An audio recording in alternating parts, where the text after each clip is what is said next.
Ya, se llaman los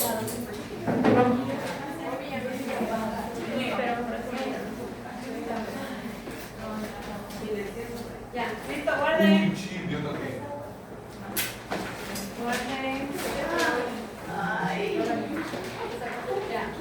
El sistema respiratorio está conformado por dos porciones esenciales, una porción conductora y otra netamente la respiratoria. La conductora va a estar desde fosas nasales hasta bronquiolos terminales y la respiratoria va a ser desde los bronquiolos respiratorios hasta los alveolos. Función de la porción conductora es limpiar, calentar, humedecer el aire que se inspiró para proteger netamente todo el tejido. Y la porción respiratoria, la función es netamente ya el intercambio de dióxido de carbono con el oxígeno. ¿Se acuerdan cuando hablamos de corazón? ¿Cómo era? ¿A dónde llegaban para oxigenar la sangre? A los pulmones. Y una vez que se oxigena en el pulmón, regresa al corazón y ahí sale por la aorta a todos los lados que tenemos. ¿Ya? Entonces, dentro de la porción conductora tenemos como primera instancia las fosas nasales.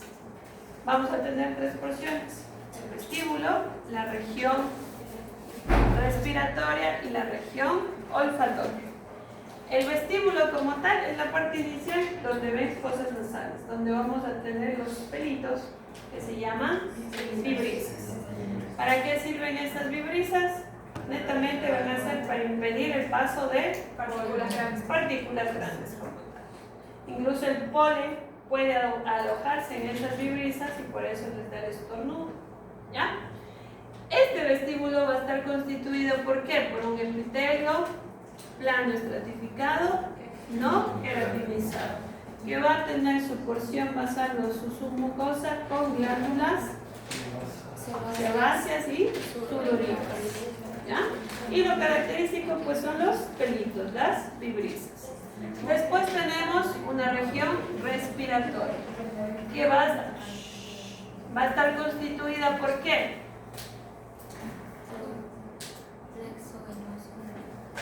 Va a tener unos cornetes como tal en esta zona y esos cornetes van a estar abundantemente regados por un plexo venoso. ¿Cuál es la función de este plexo venoso? Es calentar el aire, ¿ya? Porque el aire que ustedes inspiran no puede ingresar de la misma temperatura hacia el interior del organismo como tal, del órgano del pulmón. Imagínense si no hubiera esto, cuando ustedes vayan a visitar el Chimborazo, ese aire helado se ingresa. Pasaría como cuando comen un helado. ¿Qué es lo que pasa? A veces se congela el cerebro. Lo mismo pasaría si no existiera este plexo venoso. ¿Ya? ¿Qué epitelio tenía? Epitelio respiratorio. ¿Cuál es la característica del epitelio respiratorio? Que iba a tener varias células. En primera instancia y en más abundancia, las células cilíndricas ciliadas, que van a tener abundantes mitocondrias. ¿Para qué? Para el movimiento ciliar. ¿Ya? ¿Qué va a mover estos cilios? El moco como tal, que lo va a producir ¿quién? Las caliciformes, que van a tener gránulos. ¿Qué tipo de gránulos? ¿Muci? No. Muy bien. ¿Qué más tenemos aquí? Las células basales, que netamente actúan como células madre. Si algo se daña de estas células, estas son capaces de formar o diferenciarse en una de ellas. Tenemos las células glandulares o también llamadas enteroendocrinas. ¿Sí? Que como su nombre lo dice, pues van a tener en el interior gránulos como tal. Y nos faltan las células en cepilla, que aquí lo pusieron como un nervio. ¿Por qué creen que lo pusieron como un nervio? ¿En qué ayuda a las células en cepilla? terminaciones nerviosas. Específicamente eso tienen terminaciones colinérgicas. ¿Ya? Entonces tenemos estas 5 células en el epitelio respiratorio. Obviamente vamos a tener en la parte más inferior la lámina basal. ¿Ya? Ahora, en el epitelio, en la mucosa olfatoria o en la zona olfatoria, ¿qué es lo que vamos a tener? Un epitelio olfatorio, que no es igual a un epitelio respiratorio. ¿Por qué? Tenemos casi que como por ahí combinan, pero no es igual.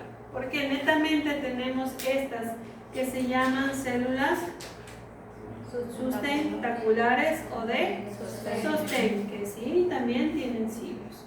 ¿Qué más tenemos? Las células basales, que es igual al epitelio respiratorio. ¿Qué de extra tenemos o qué de diferente tenemos? Estas de aquí.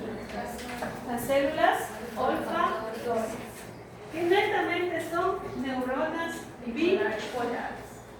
Que su cuerpo como tal, que ahí el gráfico no podemos decir que es igualito, que nos dice que el cuerpo va a estar muy inferior y la dendrita va a ser bastante extensa. ¿Qué más tenemos a nivel de submucosa? Las glándulas de... Las dendritas es en la parte superficial. ¿Para qué nos ayuda? Para percibir las sustancias odoríferas. ¿Ya? Entonces, tenemos, las células de sostén, las células basales y las células olfatorias. ¿Ya? Debajo de la submucosa vamos a encontrar la característica que tiene glándulas de Bowman. Y los conductos obviamente van a salir a través del epitelio. Estas glándulas van a generar fluidos que van a ser indispensables ¿para qué? Para limpiar los cilios de las neuronas bipolares.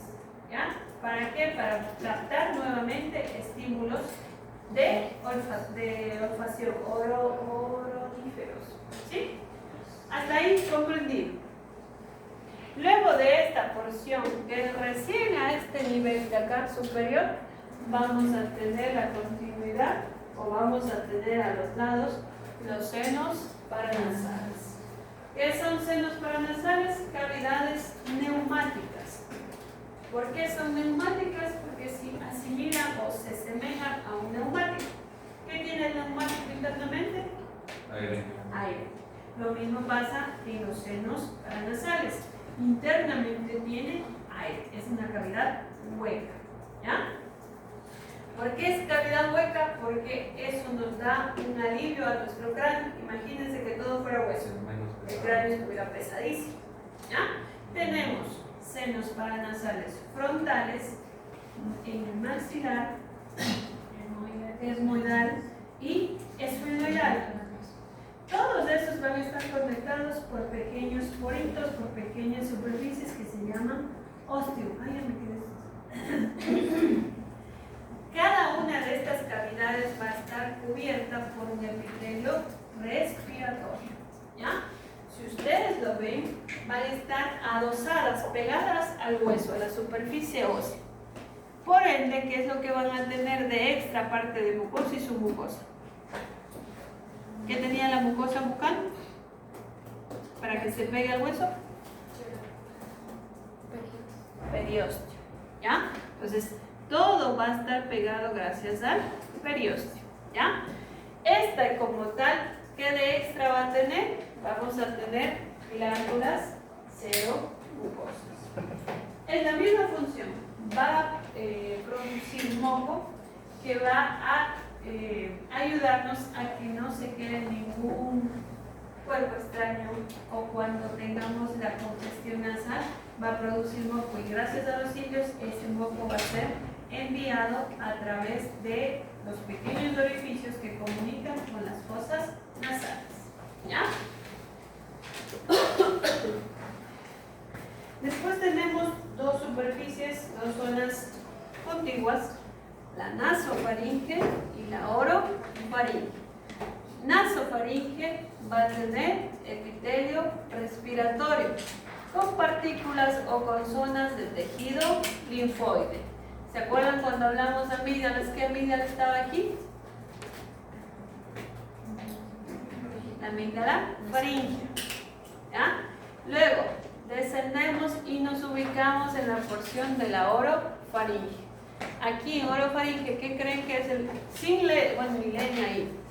Viendo la imagen, ¿qué epitelio creen que es? Estratificado, plano, no queratizado. ¿Ya? Y vamos a tener, aquí tenemos dos bolitas. ¿Por qué creen que es? ¿Qué teníamos aquí en esta zona? Aquí. Las amígdalas palatinas. Entonces, por eso vamos a encontrar también en su mucosa tejido linfoide. ¿Ya? Después de esta porción, ¿qué es lo que pasa? ¿O a dónde nos dirigimos? A la laringe. La laringe como tal va a estar constituido por cartílagos, hialinos y elásticos.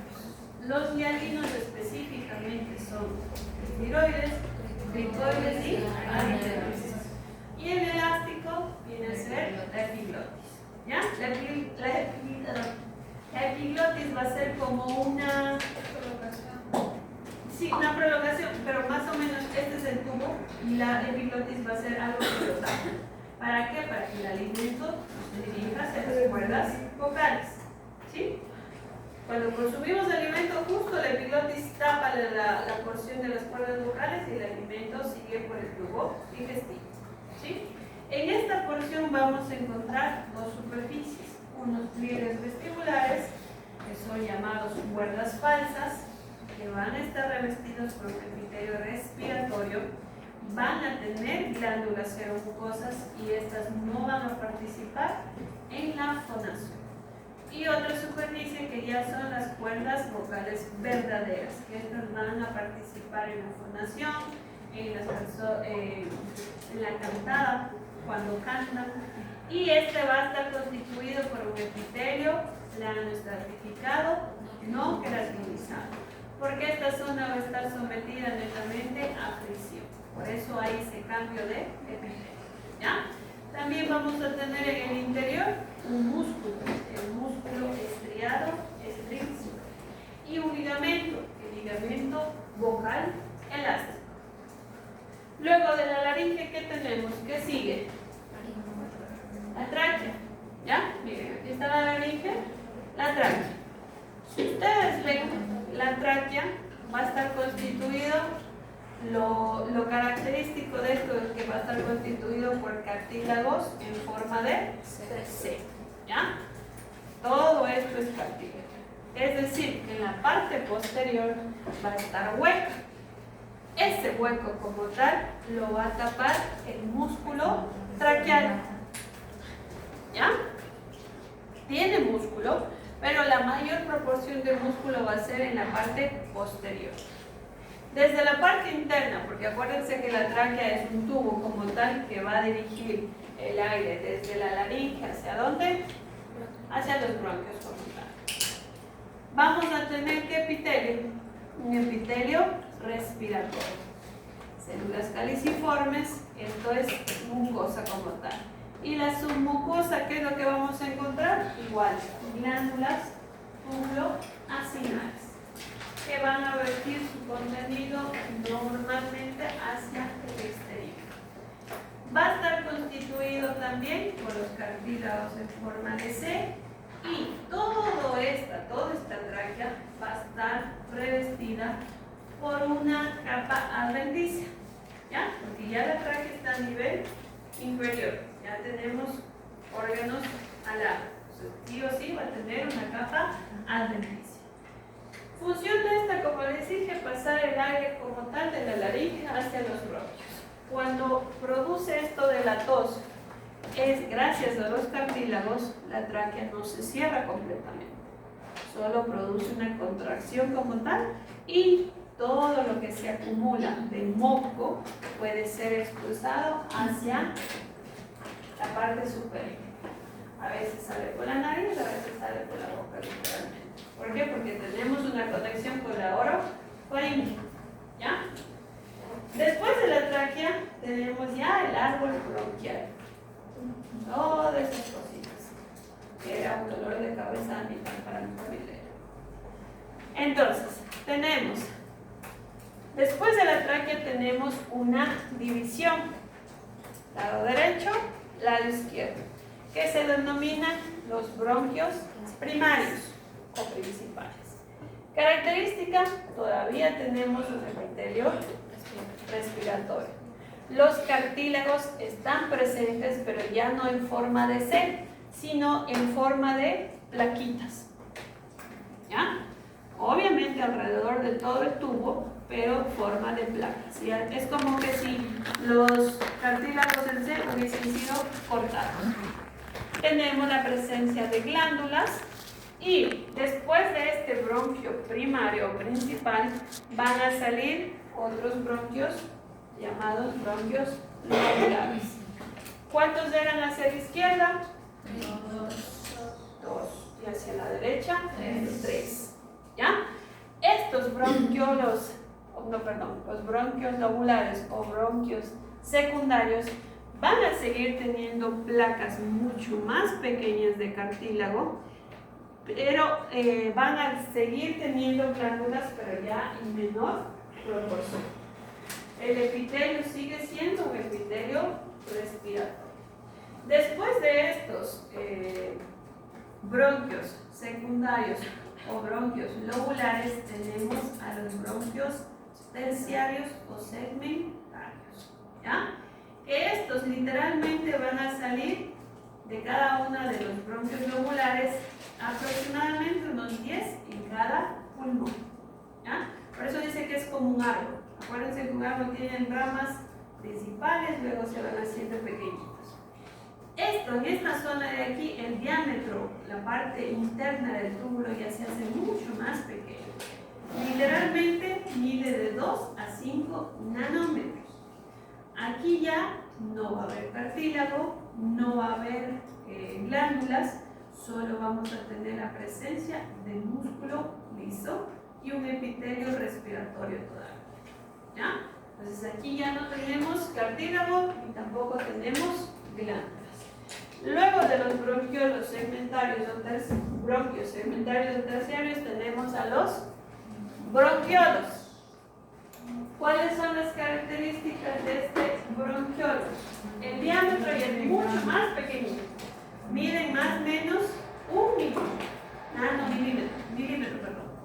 Los otros medían de 2 a 5 milímetros. ¿Ya? El diámetro de los bronquiolos ya se va reduciendo. Este de aquí ya netamente cambia de epitelio respiratorio a un epitelio cilíndrico, simple o cúbico. ¿Ya? Aquí puede o no puede tener cilios. No es regla general que sí o sí tenga. Por ahí algunas células pueden tener todavía la presencia de cilios. La otra característica especial es que obviamente ya no va a tener cartílago, ya no va a tener glándulas como tal y vamos a tener cuerpos neuroepiteliales. ¿Ya? Aquí las células caliciformes ya por lo general vamos a tener poquitas contadas o literalmente en algunas zonas de todo el trayecto de los bronquiolos puede ya no existir estas células caliciformes. ¿Sí?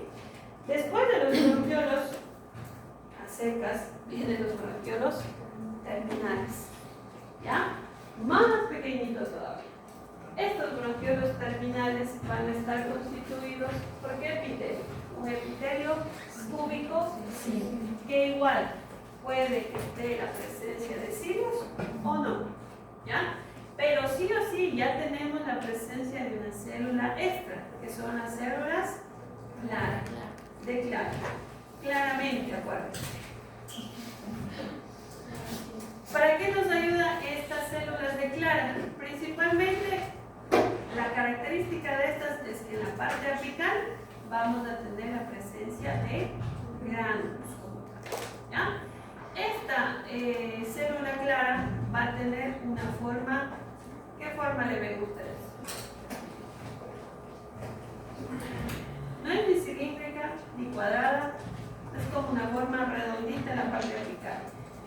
considera como una forma de ¿ya? Esta de aquí va a tener, como les dije, en la zona apical, abundantes gránulos de secreción. ¿Cuál es la función o la misión de estas células? Producir proteínas y ¿qué más? ¿Qué nos ayuda también? A la tensión superficial, es decir, que va a impedir que este pequeño conducto se vaya a cerrar por completo. ¿Ya? Va a proteger todo el revestimiento de este epitelio cúbico simple para que el túbulo como tal, que ya es en sí estrecho, no se cierre por completo. Luego de estos bronquiolos terminales tenemos los respiratorios, ya viene como tal donde se va a producir el intercambio, o intercambio, perdón, ya no es filtración, filtración es el riñón, intercambio como tal. Bronquiolos respiratorios, conductos alveolares, sacos alveolares, en los sacos vamos a encontrar los alveolos, ¿ya? Los conductos respiratorios, obviamente, ¿qué es lo que van a tener?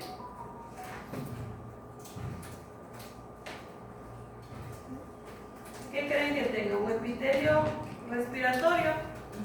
No, ¿verdad? Tendría un epitelio cúbico, simple o cilíndrico bajo, lo dice, ¿ya?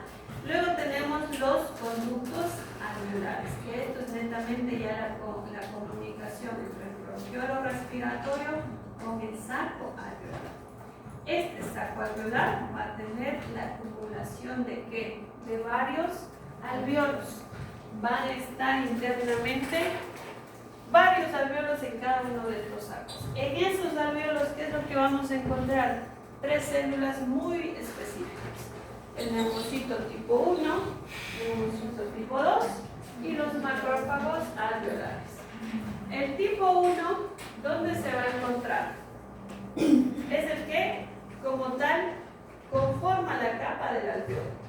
Recuerden que el alveolo internamente es igual a una cavidad hueca, donde va a estar aire, oxígeno. ¿Ya?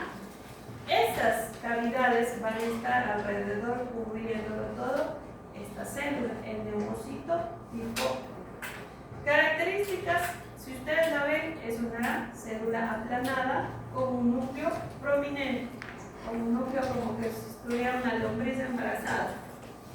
¿Sí? Estas van a estar alrededor de todos estos alveolos como tal. ¿Ya? Y van a estar considerándose como están presentes como el 97% en esta superficie. Netamente, ¿qué es lo que van a hacer? Crear una función de barrera para impedir que todo el líquido intersticial que se queda afuera no ingrese a la zona donde está el oxígeno. Recuerden que en los alveolos o en el saco alveolar va a estar constituido por varios alveolos, ¿ya? Internamente o entre los alveolos vamos a encontrar el tabique alveolar. Entonces, los neumocitos tipo 1 van a estar rodeando a todo este alveolo como tal. Internamente va a estar constituido por aire. ¿Y qué es lo que va a hacer el neumocito? Va a crear esa barrera para que nada que esté aquí afuera ingrese hacia la superficie llena de oxígeno. ¿Sí? Otra célula también tenemos el neumocito tipo 2. ¿Dónde lo vamos a encontrar? En el tabique interalveolar. ¿Ya? Si ustedes ven, esta neumocito tipo 2 es de una forma redondeada, tiene netamente cuerpos laminares. ¿Para qué tiene cuerpos laminares? ¿O por qué tiene cuerpos laminares? Este es el encargado de producir ¿qué cosa? El surfactante. El surfactante como tal, ¿para qué nos ayuda? Para reducir la tensión. Reducir o mantener la tensión del alveolo. Es decir, el surfactante va a producirse por el neumocito tipo 1 y se va a encontrar alrededor del alveolo. ¿Para qué sirve? Para que el alveolo no se cierre. porque si se cierran no tenemos oxígeno y no se puede dar el intercambio. Y muchas de las veces no, ahí sí sería lo que nos falta el aire, ¿ya? Entonces, el surfactante nos ayuda a mantener la tensión de todo este alveolo, de los alveolos que existen en cada uno de los átomos. Y por último tenemos la célula macrófago alveolar, que son consideradas como células de polvo. Netamente ustedes ya saben qué es el macrófago, fagocitar, eliminar polvo, eliminar carbón, eliminar bacterias. Ustedes dirán, ¿por qué carbón? Personas adultas que tienen insuficiencia pulmonar es porque durante toda su vida antes se cocinaba con ¿qué? Con leña, ¿ya? Y todo el hollín, todo el polvo de la ceniza son absorbidos. Entonces, muchas de las veces los macrófagos no son capaces de eliminar todo eso y ahí vienen los problemas y ahí es cuando se les impide seguir cocinando a leña, ¿ya? Porque netamente para prender una fogata, ¿qué es lo que nosotros hacemos? Soplamos antes. Bueno, ahorita ya existe el aventador, el secador también usan, pero antes solo a pura boca nomás, ¿ya? Entonces, ¿dónde sucede el intercambio de estos gases? A nivel interno del alveolo frontal, ¿ya? Aquí, como les dije, en el espacio del tabique interalveolar como tal, va a estar la presencia de capilares, ¿verdad? Entonces, ¿cómo va a haber este intercambio? Este es un capilar, ¿ya? Un capilar que llega desde la parte de las venas del corazón con la sangre desoxigenada. Entonces, la sangre desoxigenada con presencia de dióxido de carbono está rondeando estas zonas. Para hacer un intercambio, ¿qué es lo que tiene que pasar? ¿O qué capas encontramos?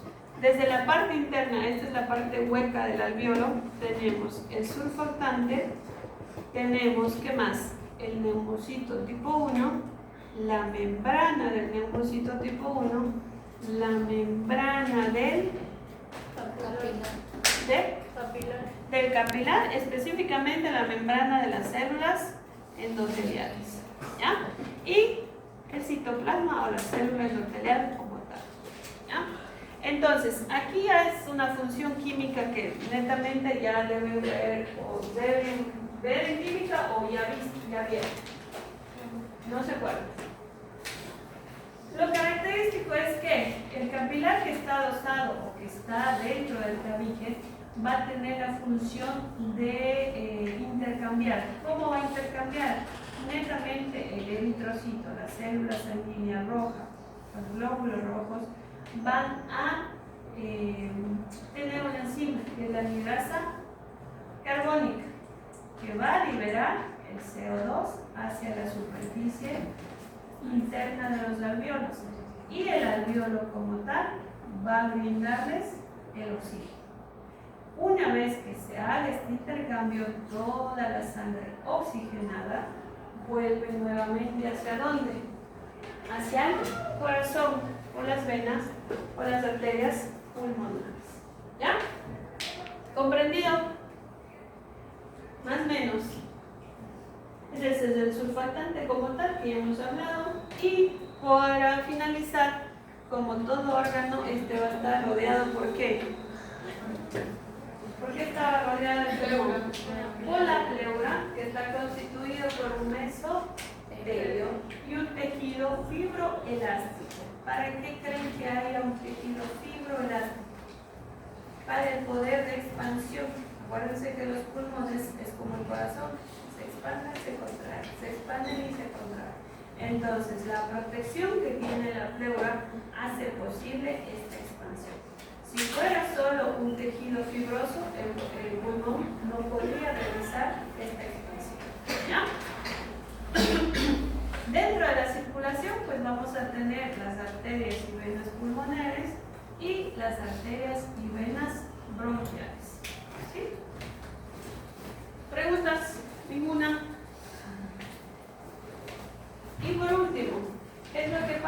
cuando falla algo de esto, por ejemplo, en el tabaquismo, ¿qué es lo que pasa? Este epitelio respiratorio sufre una transición y se convierte en un epitelio estratificado plano como tal. Y al no tener cilios, al no tener células caliciformes, todo el humo del tabaco va a ingresar hacia el pulmón.